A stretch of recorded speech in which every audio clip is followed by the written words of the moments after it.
మీరు ఎలాంటి బిజినెస్ చేస్తున్నా ఏఐ టూల్స్ ద్వారా మీ బిజినెస్ ని డబుల్ చేసుకోవచ్చు. జస్ట్ 49 రూపీస్కే ఏఐ టూల్. క్లాస్ రూమ్ లోనే టీచర్ హత్య. అన్ని గాయాలున్నాయి మేడం. స్కెచ్ వేసి హత్య చేసిన విద్యార్థులు. ఎవరైనా టీచర్స్ వెనక పక్క నుంచి ప్రోద్బలం లేకుండా వాళ్ళు కొట్టింటారా? గుంపుగా కొట్టి చంపేశారు.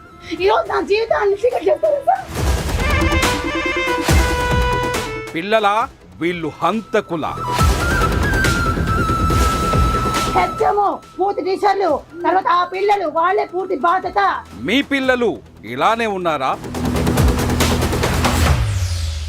Welcome to Suman TV. నేను మీ సుమన్ టీవీ నాగ్. రాయచోట్లో జరిగినటువంటి ఒక ఇన్సిడెంట్, స్కూల్ పిల్లల్ని టీచర్ని చంపేశారు అనేటువంటి ప్రధాన ఆరోపణతోటి ఒక న్యూస్ అయితే రావడం జరిగింది. ఈరోజు మనతో పాటు హైకోర్టు అడ్వకేట్ రవీంద్రనాథ్ గారు ఉన్నారు. ఈ ఇన్సిడెంట్కి సంబంధించినటువంటి వాటిలో నిజాలు ఏంటి, ఏం జరిగింది అనేది కూడా, ఇందులో మీకు తెలిసిన వాస్తవ కోణాలు ఏంటి? ఇది రాయచోటి, ఆంధ్రప్రదేశ్ రాయచోటి దగ్గర ఒక ఉర్దూ పాఠశాలలో జరిగినటువంటి ఒక సంఘటన. అక్కడ సైన్స్ మాస్టర్ ఇజాజ్ అన్నటువంటి వ్యక్తి తన క్లాస్ రూమ్లో పాఠాలు చెప్తూ ఉండగా పక్కన కొన్ని శబ్దాలు, కొన్ని ఘర్షణ, కొంత గొడవతున్నటువంటి ఒక వాతావరణం కనిపిస్తే ఇమ్మీడియట్గా తన క్లాస్ రూమ్ నుంచి బయటకు వెళ్ళి వాళ్ళని వద్దు, ఇక్కడ క్లాస్ రూమ్ బయట డిస్టర్బెన్స్ చేయకండి, గొడవ పడకండి, బయటికి వెళ్ళి క్లాస్ రూమ్ బయటికి వెళ్ళి స్కూల్ బయటికి వెళ్ళి మీరు గొడవ పడండి తప్ప ఇక్కడ ఇటువంటిది వద్దు, నా క్లాస్ డిస్టర్బెన్స్ అవుతుందని చెప్పినందుకు గాను ఇమ్మీడియట్గా ఆ స్టూడెంట్స్ అందరూ కలిసి ఒక మూకుమ్మడిగా ఆ టీచర్ మీద దాడి చేసి బహిరంగంగా ముష్టిఘాత అంటారు సార్, గట్టిగా కొట్టి ముఖం మీద పిడిగుద్దులు గుద్ది ఆయన అక్కడ సమస్యలు పడిపెట్టుగా చేశారట. చేసిన తర్వాత ఇమ్మీడియట్గా అక్కడ నుంచి క్లాస్ రూమ్ దగ్గర స్టాఫ్ రూమ్ తీసుకెళ్ళడం, స్టాఫ్ రూమ్లో ఆయన కాస్త రిలీఫ్నెస్ ఇచ్చినప్పుడు కూడా ఆయనకి ఇమ్మీడియట్గా హార్ట్ స్ట్రోక్ పెయిన్ రావడం వల్ల ఆయన అక్కడే సమస్యలు పడిపోతే అక్కడి నుంచి హాస్పిటల్ తీసుకెళ్లారు. హాస్పిటల్ తీసుకెళ్ళినటువంటి మార్గ మధ్యంలో ఆయన చనిపోయినట్టుగా మనకి చెప్తుంది. పోస్ట్ మార్టం రిపోర్ట్ మనకు కన్ఫర్మేషన్ వస్తుంది. అయితే అక్కడికి వెళ్ళినప్పటికీ ఎవరైతే డాక్టర్ గారు, చిన్న క్లినిక్, ఆ క్లినిక్ డాక్టర్ గారు కూడా సరైన విధంగా ట్రీట్మెంట్ ఇవ్వకపోవడం వల్లే జరిగిందని ఎవరైతే చనిపోయిన ఈ యొక్క టీచర్ యొక్క భార్య మనకి చెప్పడం జరుగుతుంది. ఆమె యొక్క మాటల్లో మనకు అర్థమవుతుంది. తర్వాత జరిగిన సంఘటన అంటే ఈ స్టూడెంట్స్ అందరూ కూడా అక్కడి నుంచి పారిపోయారు, ఆ ప్రదేశం నుంచి కూడా. వీళ్ళందరూ కూడా జస్ట్ 14 years స్టూడెంట్స్. నాగరాజు గారు 9th క్లాస్ అవుతున్నటువంటి స్టూడెంట్స్ వీళ్ళు. 14 ఏళ్ళు అంటే ఇంకా నెక్స్ట్ ఇంకొక 1 yearలో 10th క్లాస్ అవుతారు. వాళ్ళ లైఫ్లోకి వెళ్ళాల్సిన, సెటిల్మెంట్ అవ్వాల్సిన ఏజ్. ఇటువంటి స్టూడెంట్ అంటే ఆ ఏజ్ గ్రూప్ 14 ఏళ్ళు అంటే జస్ట్ టీనేజ్ గ్రూప్, అప్పుడెప్పుడే ఎంటర్ అయ్యారు, టీనేజ్లోకి ఎంటర్ అయిన స్టూడెంట్స్ యొక్క మైండ్ సైకాలజీ ఎలా ఉంది అనేది నేను మీకు ఇంకొంత వివరించే ప్రయత్నం చేస్తాను. ముఖ్యంగా మనం ఎందుకు ఇలా ప్రవర్తించారు, ఇది క్షణికమైన ఆవేశమా, లేకపోతే వాళ్ళు చేస్తున్నట్టు వాళ్ళ మీద సమాజం కానీ, లేకపోతే పేరెంట్స్ కావచ్చు, తల్లిదండ్రులు కావచ్చు, టెక్నికల్గా ఉన్నటువంటి వాళ్ళు ఈరోజు ఉన్నటువంటి అందుబాటులో ఉన్నటువంటి టెక్నాలజీ కావచ్చు, వీటి వల్ల ఇన్ఫ్లుయెన్స్ కాబడ్డారా అన్నది మనం కాస్త విశ్లేషణలోకి వెళ్ళగలిగితే డెఫినెట్గా చెప్పొచ్చు.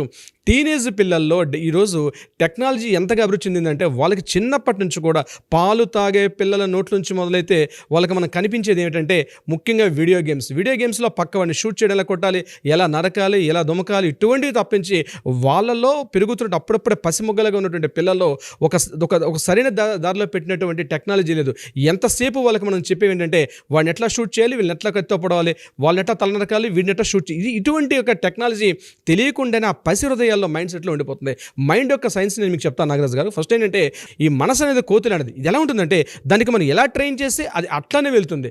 ఎంతసేపు మనం నెగిటివ్ వైపు ట్రైన్ చేస్తే నెగిటివ్ వైపు వెళ్తుంది, మనం మంచి వైపు ట్రైన్ చేస్తే మంచి వైపు వెళ్తుంది.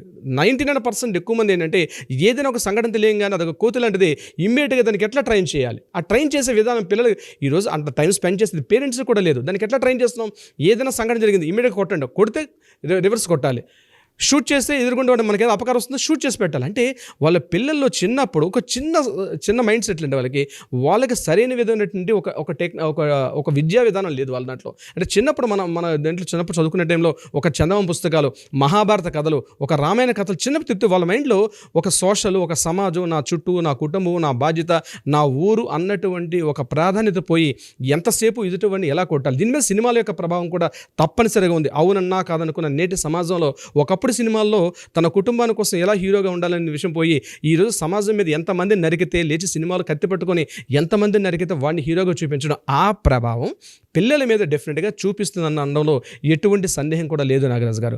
ముఖ్యంగా మైండ్ సెట్స్ ఎలా ఉన్నాయి పిల్లల్లో అంటే ఎదుటివాడిని కొట్టాలి. అది టీచరా అంటే ఆచార్య దేవోభవ అన్నటువంటి నానుడు ఎప్పుడో పోయిందండి. మాతృదేవోభవ, పితృదేవోభవ, ఆచార్య దేవోభవ. ఆచార్యుడు సాక్షాత్ గురువు సాక్షాత్ మనకి నేర్పించే ఒక దేవుడు. ఏ మతమైనా కానీ అందరి మతాలకి నేను అవునవును. ఇలాంటి ఒకటే నమస్కారం అండి. అదే Just సార్.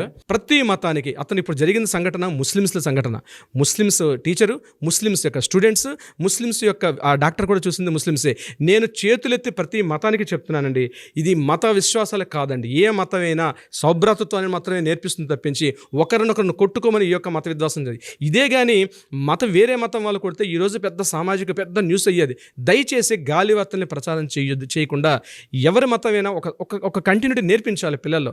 ఈరోజు పిల్లలు తప్పు చేస్తే పెద్దలు చేసినట్టుగానే ఈరోజు వాళ్ళ మైనర్లు. సార్ లీగల్గా చూసుకుంటే పిల్లలు తప్పు చెయ్యాలి అని అంటే వణుకు రావాలి సార్. దీనికి ఇట్లాంటివి జరుగుతున్నాయనంటే టీచర్స్ని చంపటం ఏంటి సార్ దారుణం. కాకపోతే ఇప్పుడు ఇన్సిడెంట్ దీనికి సంబంధించి ఏం జరిగింది అనేటువంటి దాని మీద ఇంకా రకరకాల కథనాలు అయితే నడుస్తూ ఉన్నాయి. కానీ బట్ టీచర్స్ మీద స్టూడెంట్స్ చెయ్యి ఎత్తాలన్నా భయపడాలి, వణుకు రావాలి. దానికి లీగల్గా ఏమైనా రెమెడీ ఉందా?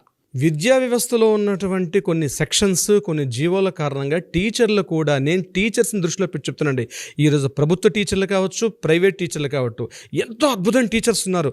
మంచి సొసైటీని ఫామ్ చేద్దామని ఎంతోమంది టీచర్స్ కూడా ఈరోజు గవర్నమెంట్ విధానంలో ఉన్న కొన్ని జీవోలు, కొన్ని సెక్షన్స్ వల్ల వాళ్ళు చేతులు కట్టేసినట్టు ఉన్నారు. వాళ్ళ మీద చేయెత్తితే ఒక బాధ, అమ్మాయి మీద గట్టిగా మాట్లాడితే నెగిటివిటీ రావడం. ఈ రకమైన దీంట్లో అంటే మంచికి చెడుకి ఎప్పుడు ఒక లైన్ ఉంటుందండి. ఈ లైన్ ఆ బ్యారియర్ ఎవరు దాటినా కష్టమే. కానీ చట్టాలు ఈరోజు నిర్దిష్టంగా చెప్తున్నాయి, చట్టాలు న్యాయాలు. కానీ చట్టం న్యాయం కన్నా ముందు హ్యూమానిటీ వాల్యూస్ ఇంపార్టెంట్. నాగరాజు గారు, హ్యూమానిటీ వాల్యూస్ అన్న పోయి చట్టం మీద డిపెండ్ అయినంత కాలం ఇలాంటి సంఘటనలు జరుగుతాయి. చట్టాలు ఏం చేస్తే సంఘటన జరిగిన తర్వాత శిక్షణ మాత్రమే చట్టాలు న్యాయాలు తెలియపరుస్తాయి. కానీ ఆ సంఘటన జరగకుండా ఉండాలంటే ముందుగా కొన్ని మానవత్వపు విలువలు నేర్పించాల్సిన అవసరం అయితే ఉంటుంది.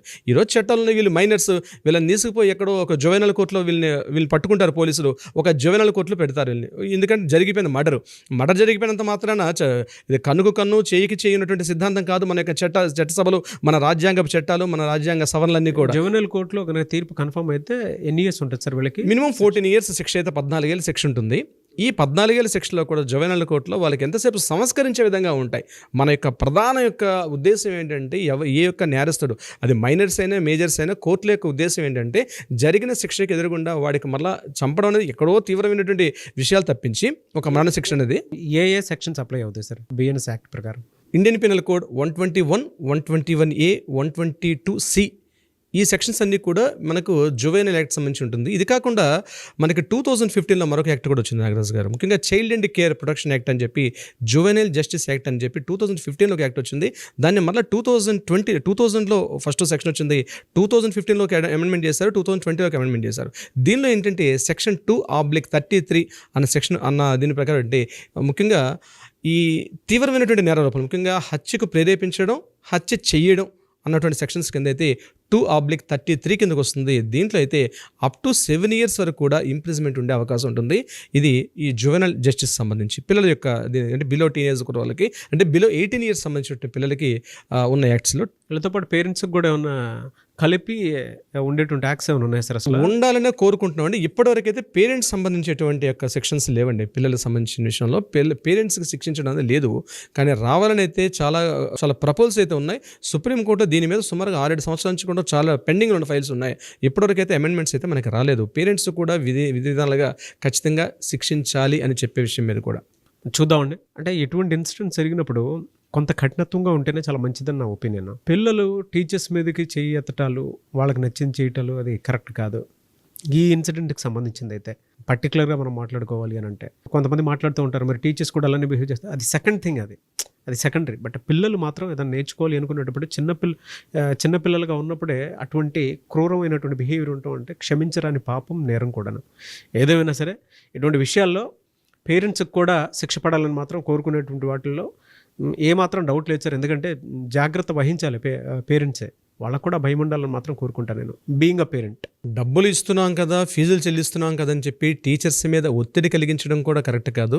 అలా అని చెప్పి కాస్త అల్లరి చిల్లరగా తిరిగే పిల్లల మీద కాస్త సీరియస్ అయితేనేమో అది కూడా ప్రాబ్లమ్స్ ఉన్నాయి టీచర్స్. ముఖ్యంగా చాలామంది వేలాది టీచర్స్ కూడా ఇది సఫర్ అవుతున్నారండి. చాలామంది లక్షల టీచర్స్ పిల్లల్ని గట్టిగా మందలించలేక కూడా ఇబ్బంది పడుతున్నారు. ఇటువంటి సంఘటనలు జరిగిన రోజుల్లో ఇంకా భయపడే పరిస్థితికి వచ్చేస్తున్నారు టీచర్స్. ఏ రోజు పరిస్థితి ఎలా ఉంటుందో తెలియక. అయితే ఒకటేంటంటే ఇవన్నీ చట్టాలు న్యాయాలు కాకుండా ముందుగా పేరెంట్స్ కొంత సంస్కారం చేసుకోవడం వల్ల మాత్రమే ఫలితాలు ఉంటాయనేది నేను అనుకుంటాను నాగరాజు గారు. ఎనీవేస్ థ్యాంక్ యూ అన్న. ఆ